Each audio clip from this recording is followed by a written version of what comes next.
Riram do homem na fila do supermercado no exato momento em que ele tirou um punhado de moedas do bolso. O som metálico ecoou pelo corredor como uma confissão de fracasso. Algumas pessoas viraram o rosto. Outras trocaram olhares de pena mal disfarçada. E havia aqueles que simplesmente riram, baixinho, é verdade, mas alto o suficiente para que ele ouvisse. Marcos segurava a mão de 2 filhos pequenos, um de cada lado. A menina, Sofia, tinha apenas 5 anos e observava tudo com aqueles olhos grandes e assustados que pareciam entender mais do que deveria. O garoto, Lucas, 7 anos, apertava a mão do pai com uma força que doía, não de dor física, mas daquela que aperta o coração quando percebemos que alguém que amamos está sofrendo. O carrinho de compras continha o básico: arroz, feijão, macarrão, 2 caixas de leite, pão, ovos. Nada de guloseimas, nada de supérfluos. Nem mesmo achocolatado que Lucas pedira 3 corredores atrás e que Marcos fingira não ouvir, desviando rapidamente para a seção de grãos. A fila era longa. Uma senhora de cabelos brancos na frente bufou quando Marcos começou a contar as moedas sobre o balcão. A caixa, uma jovem de no máximo 20 anos, mantinha uma expressão neutra, mas seus olhos diziam tudo. Tinha visto aquela cena antes, conhecia aquela vergonha. R$ 67,85, ela disse, quase em tom de pedido de desculpas. Marcos continuou contando. Uma moeda de 50 centavos, 2 de 25, 5 de 10, 10 de 5. O tinir do metal contra o balcão de vidro soava como uma sirene anunciando pobreza. Cada moeda era uma pequena humilhação pública, um lembrete visual de que aquele homem não tinha uma carteira com notas dobradas, não tinha um cartão de crédito reluzente, não tinha a dignidade invisível que o dinheiro de papel proporcionava. "Pai, todo mundo tá olhando", sussurrou Lucas, tão baixinho que quase se perdeu no ar. "Tá tudo bem, filho, só mais um pouco." Mas não estava tudo bem. Sofia começou a chorar, não alto, apenas lágrimas silenciosas escorrendo pelo rosto. Ela não entendia completamente o que acontecia, mas sentia a atmosfera pesada, o desconforto coletivo, a crueldade silenciosa dos olhares ao redor. E você? Teria ajudado esse pai ou teria virado o rosto como a maioria? Teria oferecido alguns reais para completar ou ficaria ali, julgando em silêncio? Conta pra gente nos comentários. Mas ninguém naquele supermercado estava preparado para o que estava prestes a acontecer. Ninguém sabia da história daquele homem. Ninguém conhecia o peso que ele carregava nos ombros, um peso muito maior do que algumas moedas no bolso poderiam representar. "Faltam ainda R$ 4,15, senhor", disse a caixa, tentando ser gentil. Marcos enfiou a mão no outro bolso. Nada.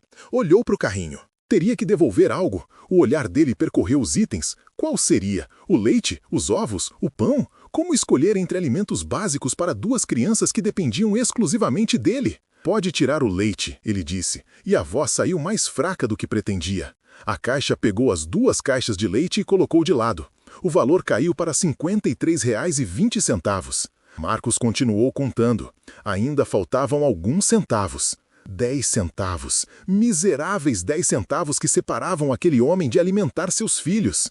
"Posso tirar os ovos também?" "Pai, não", disse Lucas, mas Marcos não olhou para ele. Não podia. Se olhasse, se visse os olhos do filho, talvez desmoronasse ali mesmo, no meio daquela fila interminável, sob o peso daqueles olhares julgadores. A história de Marcos não tinha começado ali. Tinha começado 1 ano e meio antes, numa noite fria de inverno, quando Juliana, sua esposa, voltava do trabalho. Ela era enfermeira. Trabalhava no turno da noite porque pagava um pouco mais, e aquele pouco mais fazia diferença no orçamento da família. O caminhão veio sem aviso. O motorista dormiu ao volante. Juliana não teve chance. Marcos recebeu a notícia às 3 da manhã. As crianças dormiam. Ele se sentou na cozinha, no escuro, e simplesmente ficou ali. Não chorou, não gritou, apenas ficou sentado, vendo as horas passando, sabendo que quando o sol nascesse, teria que acordar 2 crianças e contar que a mãe nunca mais voltaria. Os primeiros meses foram um borrão. Parentes ajudaram. A sogra ficou com as crianças enquanto Marcos tentava manter o emprego. Mas a dor era grande demais.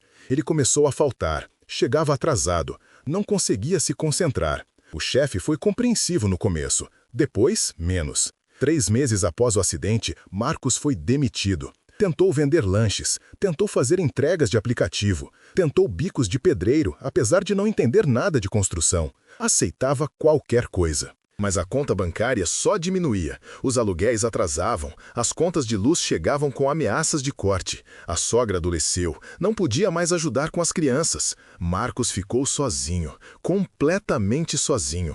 2 filhos pequenos, uma cidade grande e indiferente, e um buraco na alma que nada parecia capaz de preencher. Ele vendia o que podia. A televisão foi primeiro, depois o sofá bom da sala, depois as joias de casamento de Juliana, e aquilo quase o matou, mas as crianças precisavam comer. Depois o celular dele, ficou com um aparelho antigo que mal funcionava. Depois o carro velho que já estava morrendo mesmo. Até que chegaram as moedas. Moedas juntadas centavo por centavo. Moedas encontradas no fundo de gavetas. Moedas que pessoas jogavam em latas de esmola quando ele, com toda a vergonha do mundo, ficava parado em frente ao supermercado, olhando para o chão, incapaz de erguer os olhos enquanto estendia a mão. E agora estava ali, com as moedas sobre o balcão.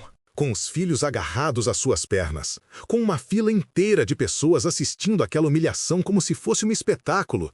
Se você já viveu algo parecido ou conhece alguém que passou por isso, conta a sua história nos comentários, porque cada um de nós está a algumas escolhas erradas ou alguns azares cruéis de estar naquele mesmo lugar.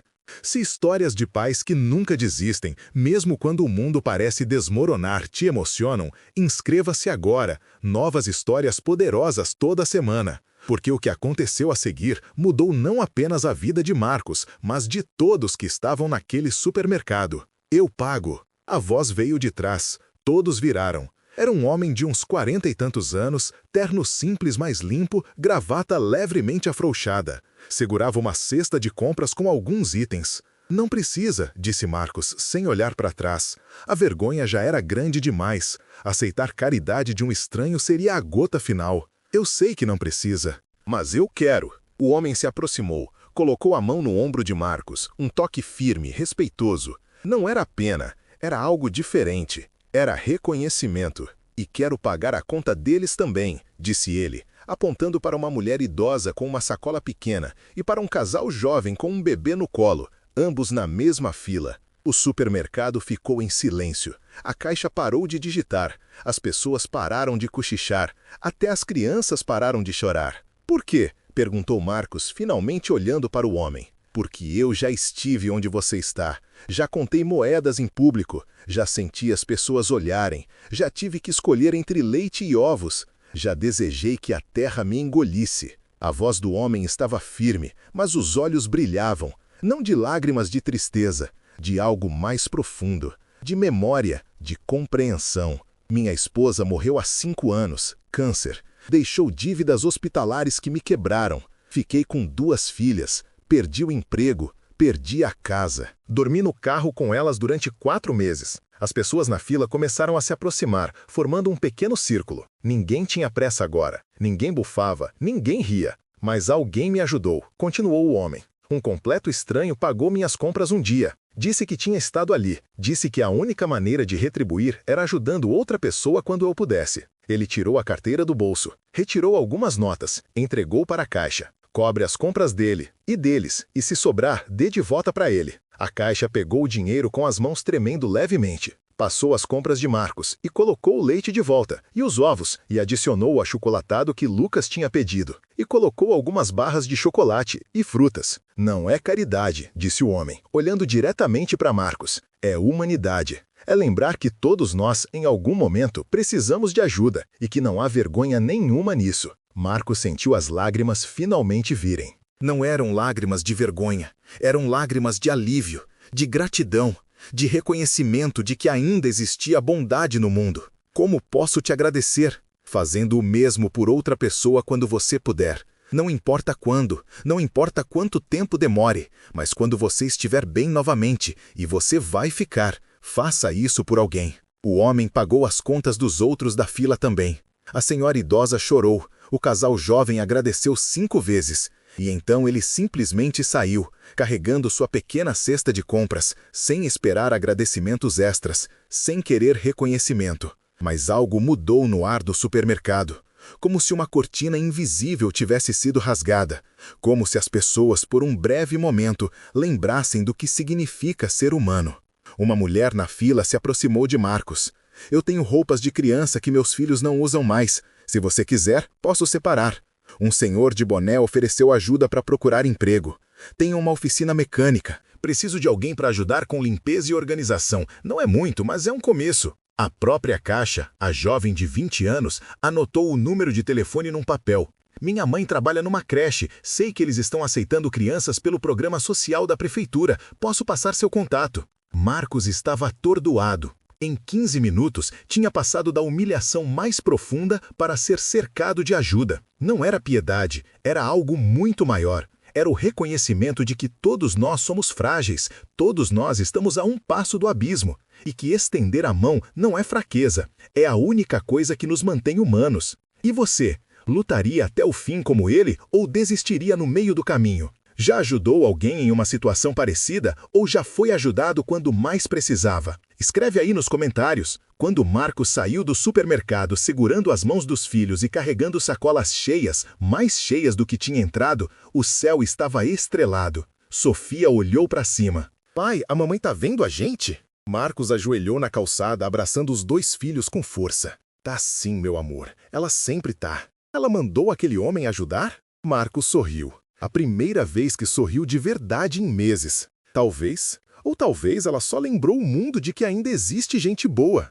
Lucas abraçou o pai com toda a força. A gente vai ficar bem, né, pai? A gente vai sim, filho. Vai dar trabalho, vai ser difícil, mas a gente vai ficar bem. E pela primeira vez desde o acidente, Marcos acreditou nas próprias palavras. 3 anos depois, Marcos estava na fila do mesmo supermercado. Mas agora usava o uniforme da oficina mecânica. Tinha sido promovido a assistente técnico. Ganhava razoavelmente. Não era rico, mas pagava as contas. As crianças estavam na escola. Sofia tinha 8 anos, Lucas, 10. Moravam num apartamento pequeno, mas limpo. Tinham comida na geladeira. Tinham roupas nos armários. Tinham esperança no coração. E então, Marcos viu.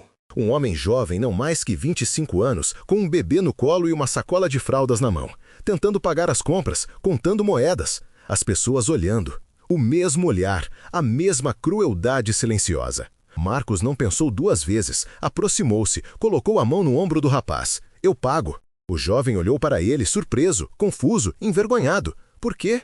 Porque alguém fez isso por mim uma vez, e porque a única maneira de retribuir é fazendo o mesmo. Marcos pagou a conta do rapaz, pagou a conta de uma senhora idosa atrás dele, pagou a conta de um outro homem que também parecia estar contando cada centavo. E quando saiu do supermercado, sentiu Juliana ao seu lado. Não fisicamente, ela nunca mais estaria fisicamente ali, mas sentiu a presença dela, o amor dela, a aprovação dela.